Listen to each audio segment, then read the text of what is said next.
Hey, today's topic is how to redesign your website without losing SEO. I'm Ryan Flanagan, I'm the CEO of Nuance Media, and I want to thank you for tuning in today. So let's get into it. The first thing that you want to think about before redesigning your website, and particularly if you're thinking about losing SEO, is doing a website audit of the existing website. While you're going through this process, you want to look at what pages are getting the most traffic. You can log into your Google Analytics if you have that up and really see which pages are getting the most traffic. And then you also want to see what URLs are those. The URL is the full extension of the location, like you share a link in the website. So you really want to keep that because that's really important, particularly when we think about launching a new website. The second thing you want to look at is, are you getting backlinks from other websites? Have other websites referred to you and have linked to your content? This is important because it's one of the key things that Google looks at in order to drive more traffic to your website. So backlinks are very, very, very important. The final thing that you want to look at in this audit phase is what content categories are there for your existing website. So for example, Nuance Media, we primarily talk about three different things. That's website design, sales, and marketing. So those are the kind of the things that we really talk about here. So those are our main three content types, and that's what we're always talking about. The reason that that's important is that Google really likes websites that are based around specific content types. And if you start going to way too many different topics, trying to be everywhere for everything, you're not going to rank as well for those content types. So when you look at your old website, really dive into what are the 3 to 5 things that we're really talking about, and then we want to kind of categorize our copy and our website around that. Research. So before you do the plan of action or launch a new website, you want to do some research. What's your domain ranking? Domain ranking, you can use third-party tools such as SEMrush, Moz, Ahrefs. There's a number of tools, but you want to look at what your website, how it's performing, and it'll basically give you a scale of 1 to 100. 1 being a new website that just launched, and 100 being Wikipedia. This is based on your trust, and it's a competitive metric that these third-party softwares kind of guess where Google's ranking them. So if you've been around a few years, you might have a 30 domain. If you've been around 10 years and been featured on CNN and so on and so forth, you might have a 60 to 80 domain ranking. Why is this important? Because you can see what keywords your website's ranking for currently. So where are you getting your traffic for? What keywords are you ranking for? And the reason that this is really important is we can identify potential keywords based on our domain ranking that we might want to go after. If I have a website that has a domain ranking of 40 and I find a term that I really want to rank for that's at a 30, well, I can probably get that much easier than going for something that's at a 60. That's going to be a much harder term to get. So you want to think about that, the competitive landscaping of where that area is. And the reason that you want to do that is you want to really focus on the blue water, where there's open water, you can swim, there's not a lot of competition, compared to red water, where your competition is the Fortune 500 company, Wikipedia, 5 articles from CNN. That's not where you want to play because you're never going to rank for it, compared to something that might be a little bit more attainable and much easier to rank for, and therefore grow your business. All right, so once you've done the website audit and you've done the research, then you want to create a plan of action.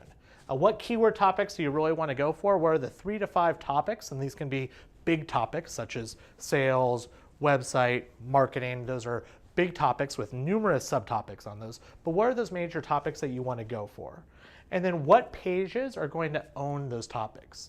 Now, when we look at that, this can be supporting content. There can be a variety of things. But if you have one page that really owns that content, that topic, your sales page, is that a service page? Is that an article that has a good call to action to it, that's very informative? What page basically owns that area? And then what are the subtopics? For example, with website, we have a number of subpages. We've ran a lot of articles on this. We've talked about this a lot. So we have those, and then those link back to the main kind of sales page that we have on our site in order to get people coming into the funnel, asking us for business, those type of things. So how do we focus on that? And that's something you really want to think about when you get ready to launch your site. So you want to pair that out based on your content categories. Now, when you redesign your website, you create your website, you apply best SEO practices, title, URL, meta description, content. That URL is from the URL page that you identified over here. You want to make sure that you repeat your URLs for the big money pages that you have, because you don't want to get that SEO hit. So there's a lot to this. There's a lot to on-site optimization. If you're looking for best practices when it comes to website redesign, I highly recommend you tune into the 8 practices for redesign your website like a pro. That's another article we have. You can check out on this blog or on the newsfeed or on the podcast, and to really kind of find those things out. Now, the other area that we want to look at is the launch and check. So you do the website redesign and then you launch. Well, you want to take the analysis, this SEMrush, this Moz, this Ahrefs, and basically do an analysis of your existing website. And it'll tell you what's screwed up, where are the missing backlinks, how fast is your website going. Those are the things that you really want to look at.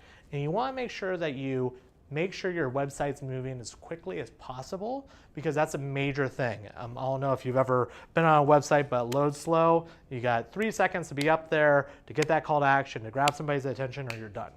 So look at the speed, because that's a major thing. And then also Google frowns on you not having a fast website. So the thing that you want to look at, you do this check, you'll get a whole bunch of feedback of things that you need to fix. But the real thing you want to look at is for 404 errors. So 404 errors occur when somebody's made a link to your website and then you go to that page and the website's not there anymore. So your website automatically renders a 404 error.